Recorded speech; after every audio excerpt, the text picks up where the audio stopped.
ujian UKOM atau kalian baru mau ujian UKOM for the first time? Ya, channel ini video kita tepat buat kalian. Tenang, UKOM gak sesulit itu kawan. Jangan minder bilang otak kalian gak mampu. Jangan, kalian cuma kurang nonton video-video kita aja nih guys. Oke, langsung saja. Sekarang kita akan membahas soal keperawatan jiwa. Simple sih guys, tapi kadang mengecoh. Oke, ini dia soalnya. Baik guys, sebelum kita berangkat ke soal, kita kasih review dulu tentang diagnosa jiwa guys. Di sini ada 8 diagnosa jiwa. Yang pertama itu halusinasi. Halusinasi apa sih? Yaitu merasakan sensasi palsu berupa suara, penglihatan, pengecapan, atau perabaan. Halu ya guys, halu kayak Gen Z sekarang ini.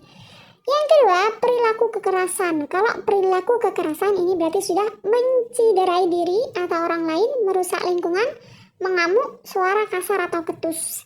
Yang ketiga, waham. Waham itu berupa keyakinan yang salah yang dipertahankan secara kuat atau terus-menerus, tetapi tidak sesuai dengan kenyataannya. Contohnya ini waham kebesarannya guys. Itu saya ini seorang presiden, saya harus dihormati. Nah, itu waham guys. Yang keempat, isolasi sosial.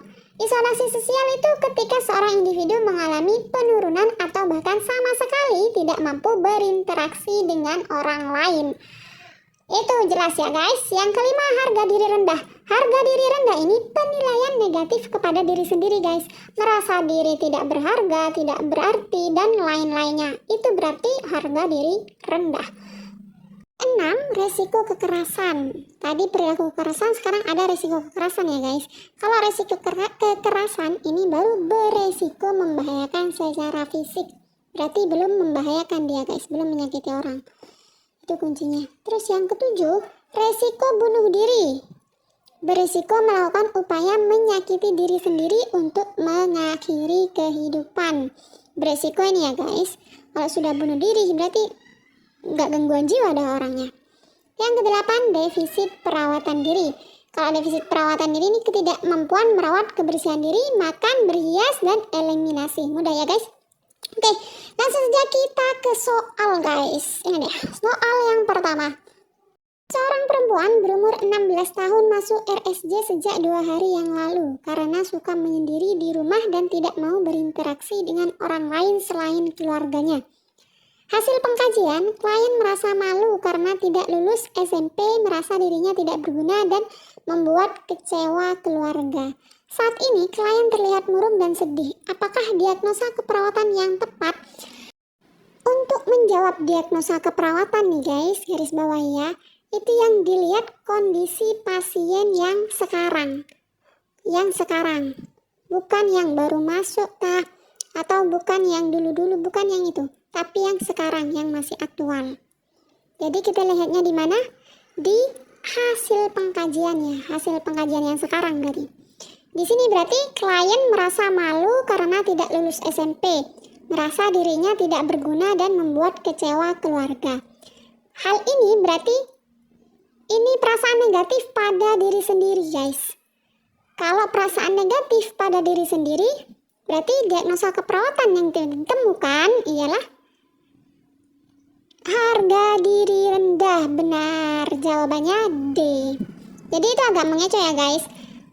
Karena alasan pasien masuk itu menyendiri di rumah dan tidak mau berinteraksi dengan orang lain selain keluarganya. Itu kan bisa ke isolasi sosial ya. Tapi karena untuk menentukan diagnosis keperawatan itu harus yang sekarang, jadi harus data yang sekarang, benar-benar yang aktual. Jadi itu sudah jangan dihiraukan. Kita lihat yang aktual, yang barusan itu. Berarti diagnosisnya harga diri rendah, seperti itu guys. Lanjut soal nomor 2. Seorang laki-laki berusia 37 tahun datang ke poli jiwa karena membanting-banting di rumah setelah pulang dari pekerjaannya. Hasil dari pengkajian, pasien mengatakan tidak dihargai oleh atasannya karena dikeluarkan dari pekerjaan dengan tiba-tiba. Tatapan mata tajam, mendominasi pembicaraan. Keluarga mengatakan pasien pernah dirawat di RSJ. Apakah masalah keperawatan pada kasus tersebut? Ya, ini masih tetap sama soal nomor 2 ya, masalah keperawatan yang artinya menanyakan diagnosa keperawatan guys. Kita lihat ya data yang aktual, data yang sekarang. Berarti dari hasil dari pengkajian, pasien mengatakan tidak dihargai oleh atasannya karena dikeluarkan dari pekerjaan dengan tiba-tiba. Tatapan mata tajam, mendominasi pembicaraan. Keluarga mengatakan pasien pernah dirawat di RSJ itu ya guys, hasil pengkajiannya. Berarti itu ciri-ciri apa guys? Jawabannya yang resiko perilaku kekerasan. Jadi soal nomor 2 ini masih resiko perilaku kekerasan, bukan perilaku kekerasan ya guys. Karena apa? Karena dari hasil pengkajian itu masih belum melukai diri sendiri, orang lain ataupun lingkungan, seperti itu guys. Itu berarti masih resiko perilaku kekerasan. Jangan sampai terkecoh ya guys. Kita harus banyak latihan. Next, soal nomor 3. Seorang laki-laki 28 tahun dirawat di RSJ untuk pertama kalinya sejak 3 hari yang lalu. Ditemukan hasil pengkajian, klien mengatakan sering mendengar suara yang menyuruhnya untuk menari-nari di area terbuka yang muncul 4 kali sehari. Perawat sudah mengajarkan penggunaan obat dengan benar kepada klien. Apakah tindakan keperawatan selanjutnya yang tepat dilakukan kepada klien? Berarti ini menanyakan tentang SP guys. SP pada pasien yang baru pertama kali ya, yang digunakan SP jiwa bagi pasien pertama kali masuk ke RSJ dengan diagnosa halusinasi. Ini sudah jelas ya guys, dipermudah di soal. Dan juga dijelaskan bahwa perawat sudah mengajarkan penggunaan obat dengan benar kepada klien. Apa tindakan keperawatan selanjutnya? Berarti yang diminta tindakan setelah mengajarkan penggunaan obat dengan benar. Apa guys? Ada yang tahu nggak nih? Oke, kalau kita bantu urutkan nih ya guys. SP halusinasi bagi orang yang baru masuk RSJ, kalau diurutkan, yang pertama itu tentang jenis, frekuensi, dan pemicu halusinasi, dan mengontrol halusinasi dengan menghardik ya guys. Itu SP yang pertama. Untuk SP yang kedua, mengontrol halusinasi dengan minum obat.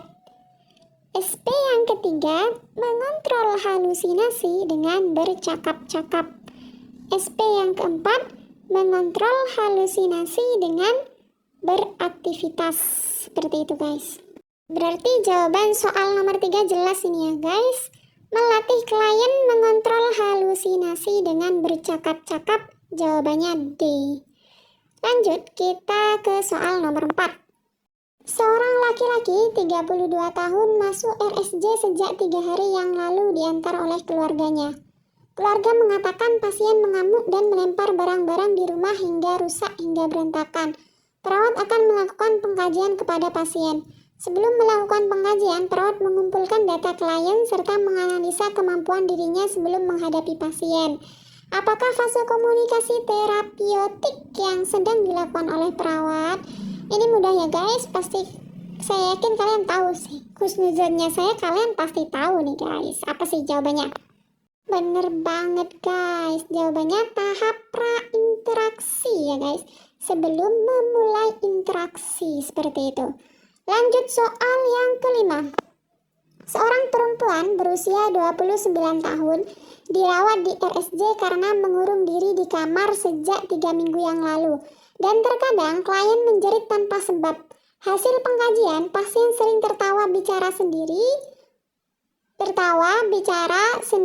menyendiri, dan penampilan tidak rapi. Apakah tujuan tindakan keperawatan pada kasus tersebut? Jadi ini menanyakan tentang TUK ya guys. Sebelumnya kita harus tahu diagnosa keperawatannya ini apa. Diagnosa jiwanya ini apa guys. Berarti kita harus lihat data yang aktual ya guys, yang sekarang. Berarti dari hasil pengkajian, pasien sering tertawa, bicara sendiri, menyendiri, dan penampilan tidak rapi. Itu mengarah ke halusinasi ya guys, pasien sering tertawa, bicara sendiri. Berarti TUK-nya sudah jelas, mudah, yaitu jawabannya A, pasien mampu mengontrol halusinasi. Oke guys, mungkin cukup sekian latihan pada video hari ini. Kita lanjut di next video. Kita harus tetap banyak berlatih guys. Jangan sampai kita gagal lagi. Oke, sampai jumpa di next video. Jangan lupa buat subscribe. like dan komennya guys, biar kita tetap semangat buat kontennya, oke?